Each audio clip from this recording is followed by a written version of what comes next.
আসসালামু আলাইকুম। সংবাদে আপনাদের সবাইকে স্বাগতম জানাচ্ছি আমি নুসরাত। শুরুতেই সংবাদ শিরোনাম। নাটোরের লালপুর উপজেলার গোপালপুরে সাইদুর রহমান ৩৫ নামের এক ব্যবসায়ীকে প্রাইভেট গাড়ি থেকে নামিয়ে গলা কেটে হত্যা করেছে দুর্বৃত্তরা। চাঁদাবাজি নিয়ে সামাজিক মাধ্যম ফেসবুকে লাইভ করার পর মোহাম্মদ আসাদুজ্জামান তুহিন নামে এক সাংবাদিককে কুপিয়ে ও গলা কেটে হত্যা করেছে দুর্বৃত্তরা। গতকাল বৃহস্পতিবার রাত ৮টার দিকে গাজীপুর মহানগরীর চান্দানা চৌরাস্তায় মসজিদ মার্কেটের সামনে এ ঘটনা ঘটে। এই ঘটনার সঙ্গে জড়িত থাকা সন্দেহে দুজনকে আটক করেছে পুলিশ। তদন্তের স্বার্থে তাদের নাম প্রকাশ করা হয়নি। নানা সংকট ও চ্যালেঞ্জের মধ্য দিয়ে ১ বছর পার করল অন্তর্বর্তী সরকার। এই সময়ের মধ্যে জুলাই ঘোষণাপত্র এসেছে, আবার নির্বাচনী রোডম্যাপও ঘোষণা হয়েছে। কিন্তু সীমাহীন ত্যাগের বিনিময়ে যে সত্যিকার গণতান্ত্রিক পুনর্জাগরণের পথে হাঁটতে শুরু করেছিল বাংলাদেশ, গত ১ বছরে সে পথে কতটা এগিয়েছে সরকার? বিশ্লেষকরা বলছেন, জন আকাঙ্ক্ষা পূরণে খুব বেশি দৃঢ়তা ও বিচক্ষণতা দেখাতে পারেনি অন্তর্বর্তী সরকার। পুরান ঢাকার সদরঘাট লঞ্চ টার্মিনালে জগন্নাথ বিশ্ববিদ্যালয়ের শিক্ষার্থীদের সঙ্গে সুন্দরবন ১১ লঞ্চের কর্মীদের সংঘর্ষের ঘটনা ঘটেছে। এতে জগন্নাথ বিশ্ববিদ্যালয়, কবি নজরুল কলেজ এবং সোহরাওয়ার্দী কলেজের অন্তত ৯ জন শিক্ষার্থী আহত হন। প্রতিবাদে উত্তেজিত শিক্ষার্থীরা লঞ্চটিকে ঘেরাও করে ভাঙচুর করেন। এতে ঢাকা-বরিশাল রুটে লঞ্চ চলাচলে বিঘ্ন ঘটে এবং যাত্রীরা পড়ে যান চরম ভোগান্তিতে। এতক্ষণ শুনছিলেন সংবাদ শিরোনাম। এখন বিস্তারিত। আপনি যদি আমাদের চ্যানেলে নতুন হয়ে থাকেন তাহলে চ্যানেলটি সাবস্ক্রাইব করে দিন। নাটোরের লালপুর উপজেলার গোপালপুরে সাইদুর রহমান ৩৫ নামের এক ব্যবসায়ীকে প্রাইভেট গাড়ি থেকে নামিয়ে গলা কেটে হত্যা করেছে দুর্বৃত্তরা। বৃহস্পতিবার রাত ১০:৩০টার দিকে লালপুর গোপালপুর আঞ্চলিক সড়কে নর্থ বেঙ্গল সুগার মিলস হাইস্কুলের পাশে এই মর্মান্তিক হত্যাকাণ্ড ঘটে। নিহত সাইদুর রহমান কুষ্টিয়া জেলার ভেড়ামারা উপজেলার বামুন গ্রামের আলতাফ হোসেনের ছেলে। তিনি একজন ব্যবসায়ী ছিলেন। স্থানীয়দের বরাত দিয়ে লালপুর থানা পুলিশ জানায়, রাতে ওই এলাকায় কয়েকজন দুর্বৃত্তের সঙ্গে এক যুবকের ধস্তাধস্তি হয়। এরপর হঠাৎ চিৎকার শুনে স্থানীয়রা ছুটে গিয়ে এক যুবককে গলা কাটা অবস্থায় রাস্তায় পড়ে থাকতে দেখেন। পরে পুলিশ ঘটনাস্থলে পৌঁছে মরদেহ উদ্ধার করে এবং নিহতের পরিচয় নিশ্চিত করে। লালপুর থানার ভারপ্রাপ্ত কর্মকর্তা ওসি মুমিনুজ্জামান বলেন, প্রাথমিকভাবে ধারণা করা হচ্ছে সাইদুর রহমানকে গাড়ি থেকে নামিয়ে পরিকল্পিতভাবে গলা কেটে হত্যা করা হয়েছে। নিহতের মরদেহ লালপুর উপজেলা স্বাস্থ্য কমপ্লেক্সের মর্গে রাখা হয়েছে। হত্যাকাণ্ডের কারণ এবং এতে কারা জড়িত তা খুঁজে বের করতে তদন্ত শুরু করেছে পুলিশ। চাঁদাবাজি নিয়ে সামাজিক মাধ্যম ফেসবুকে লাইভ করার পর মোহাম্মদ আসাদুজ্জামান তুহিন নামে এক সাংবাদিককে কুপিয়ে ও গলা কেটে হত্যা করেছে দুর্বৃত্তরা। গতকাল বৃহস্পতিবার রাত ৮টার দিকে গাজীপুর মহানগরীর চান্দনা চৌরাস্তায় মসজিদ মার্কেটের সামনে এই ঘটনা ঘটে।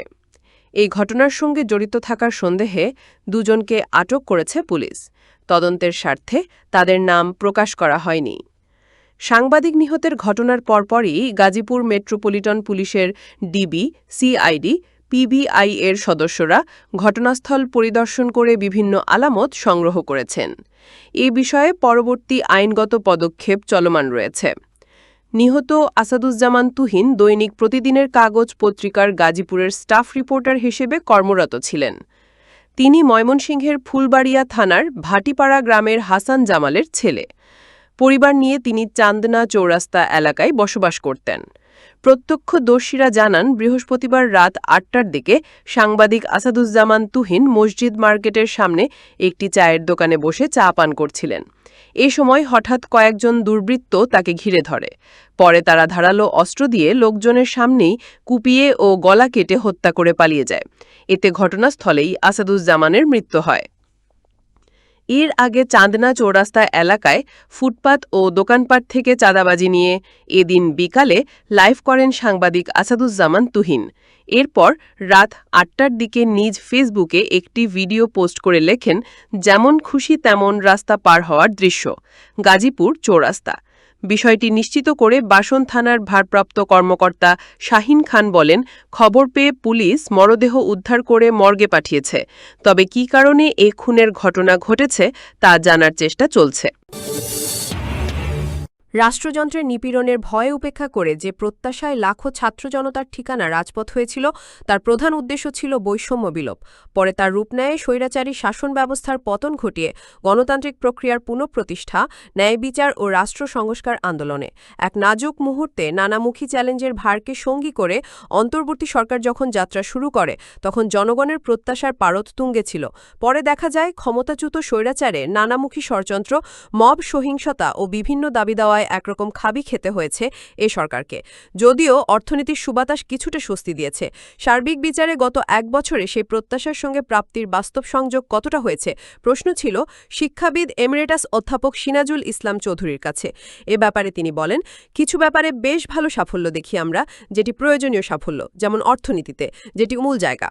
তবে সমাজে যে বৈষম্য রয়েছে তা অন্তত কমানো, দূর করা তো সহজে যাবে না, সে দায়িত্ব এ সরকার পালন করতে পারবে না। এ শিক্ষাবিদ আরও বলেন, অন্তর্বর্তী সরকার যে সংস্কারমূলক কাজগুলো নিয়েছে সেসব সংস্কার যে তারা করে যেতে পারবে সেটাও সম্ভব না, পরবর্তী সরকারকেই করতে হবে তা। এদিকে জুলাই অভ্যুত্থান জাতির মনে যে পরিবর্তনের আশা জাগিয়েছে তা অনেকটাই বিবর্ণ হতে শুরু করেছে বলে মনে করেন যুক্তরাষ্ট্র প্রবাসী শিক্ষক ও রাজনৈতিক বিশ্লেষক আসফার হোসেন।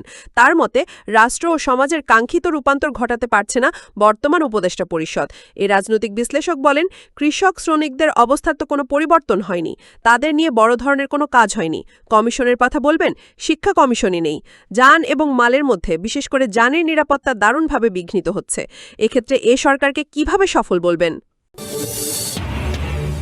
পুরান ঢাকার সদরঘাট লঞ্চ টার্মিনালে জগন্নাথ বিশ্ববিদ্যালয়ের জবির শিক্ষার্থীদের সঙ্গে সুন্দরবন ১২ লঞ্চের কর্মীদের সংঘর্ষের ঘটনা ঘটেছে। এতে জগন্নাথ বিশ্ববিদ্যালয়, কবি নজরুল কলেজ এবং সোহরাওয়ার্দী কলেজের অন্তত ৯ জন শিক্ষার্থী আহত হন। ঘটনার প্রতিবাদে উত্তেজিত শিক্ষার্থীরা লঞ্চটি ঘেরাও করে ভাঙচুর করেন। এতে ঢাকা-বরিশাল রুটে লঞ্চ চলাচলে বিঘ্ন ঘটে এবং যাত্রীরা পড়ে যান চরম ভোগান্তিতে। বৃহস্পতিবার ৭ আগস্ট রাত আনুমানিক ৮টার দিকে সদরঘাট টার্মিনালের ১ নম্বর ঘাটে এ ঘটনা ঘটে। প্রত্যক্ষদর্শীরা জানান, জগন্নাথ বিশ্ববিদ্যালয়ের ফিন্যান্স বিভাগের ১৮তম ব্যাচের শিক্ষার্থী নাবিল বরিশালগামী সুন্দরবন ১২ লঞ্চে উঠলে লঞ্চকর্মীরা তাকে জোর করে কেবিন ভাড়া নিতে বাধ্য করতে চান। নাবিল তা প্রত্যাখ্যান করলে কথা কাটাকাটির এক পর্যায়ে কয়েকজন স্টাফ মিলে তাকে মারধর করেন। খবর পেয়ে তার সহপাঠী ও বড় ভাইয়েরা ঘটনাস্থলে গেলে তাদেরও শারীরিকভাবে লাঞ্ছিত করা হয়। আহত শিক্ষার্থীরা হলেন নাবিল, ফিন্যান্স ১৮তম ব্যাচ, শের আলী, IML ১৮তম ব্যাচ, ব্রজগোপাল রায়, সঙ্গীত ১৬তম ব্যাচ, জিলন, MCJ ১৮তম ব্যাচ, ইমরোজ সিদ্দিকী, আইন ১৯তম ব্যাচ, আনিশ, থিয়েটার ১৯তম ব্যাচ, টিঙ্কু, ফিলসফি ১৮তম batch, Maksudul Haque, Islamic studies ১৪তম ব্যাচ, রিহাব, কবি নজরুল কলেজ এবং মুজাহিদ সোহরাওয়ার্দী কলেজ। আহতদের প্রাথমিক চিকিৎসা দেওয়া হয়েছে সুমনা হাসপাতালে। ঘটনায় সদরঘাটের ইজারাদার ও দক্ষিণাঞ্চল শ্রমিক দলের আহ্বায়ক সুমন ভূঁইয়ার অনুসারীদের বিরুদ্ধে অভিযোগ উঠেছে। শিক্ষার্থীদের ভাষ্যমতে তার ঘনিষ্ঠ কিরণের নেতৃত্বে